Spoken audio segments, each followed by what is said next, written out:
কখনো ঐতিহাসিক, কখনো টানাপোড়েনের মধ্য দিয়ে যাচ্ছে বাংলাদেশ ভারত সম্পর্ক।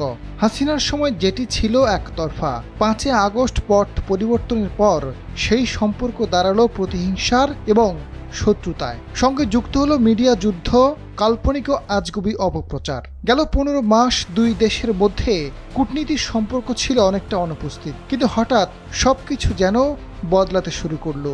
আসন্ন নির্বাচন যতই ঘনিয়ে আসছে, বাংলাদেশ ভারত সম্পর্ক ততই নাটকীয় মোড় নিচ্ছে।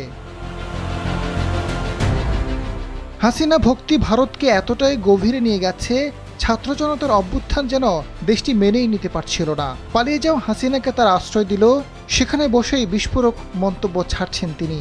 এমনকি ভারত সরকার ব্যবসা বাণিজ্য, ভিসা বন্ধ করে দিল, সীমিত হয়ে গেল যোগাযোগ। সেই সুযোগ লুফে নিল আমেরিকা, পাকিস্তান ও চীন। ভারতের ভোজ্য তেলের রমরমা ব্যবসা ছিল ঢাকায়, সেটি দখলে নিল আমেরিকা। এদিকে পাকিস্তান পেল পোশাক খাতের ব্যবসা, চীনের হাতে গেল হাসপাতাল ও হালাল রেস্টুরেন্ট। পর্যটক ও চিকিৎসার জন্য রোগীরা ছুটলেন চায়নাতে। তাতেই চোখ কপালে উঠল মোদী সরকারের। হঠাৎ যুক্তরাষ্ট্র জানিয়ে দিল বাংলাদেশ ভারত সম্পর্কে টানাপোড়েন কাম্য নয়। ভূ রাজনৈতিক কারণে দুই দেশের সম্পর্ক স্বাভাবিক করার বিকল্প নেই। এমন বার্তা নিয়ে ঢাকা আসছেন নবনিযুক্ত মার্কিন রাষ্ট্রদূত ব্রেন্ট ক্রিস্টেনসেন। বাংলাদেশ ভারতের সম্পর্ক স্বাভাবিক করার দিকে মনোযোগ দিল দুই দেশ। ভারতের নিরাপত্তা উপদেষ্টা অজিত দোভাল বাংলাদেশ নিরাপত্তা উপদেষ্টা ডক্টর খলিলুর রহমানকে দিল্লিতে আমন্ত্রণ জানালেন। অত্যন্ত আন্তরিক পরিবেশে দুই দেশের মধ্যে বিদ্যমান দূরত্ব কমানোর তাগিদ আসে অপ্রত্যাশিতভাবে। ভারতীয় প্রধানমন্ত্রী নরেন্দ্র মোদীও নাটকীয়ভাবে বাংলাদেশ সম্পর্কে তার নীতির পরিবর্তনের পক্ষে মত দেন।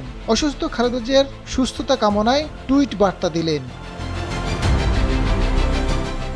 খলিল দোভাল বৈঠকে কি আলোচনা হয়েছে সেটি জানা না গেলেও ধারণা করা হচ্ছে আওয়ামী লীগ ও হাসিনা সম্পর্কে সুনির্দিষ্টভাবে আলোচনা হয়েছে।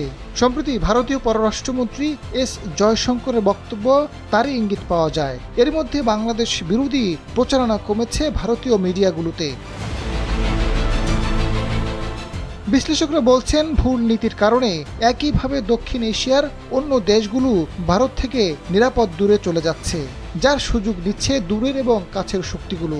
তারা বুঝতে পেরেছে বাংলাদেশে কোনো অবস্থাতেই হাতছাড়া করা যাবে না। হাত বাড়াতে হবে বন্ধুত্বের, সম্পর্ক করতে হবে স্বাভাবিক। আজাদ ফারুক, সময়ের আলো।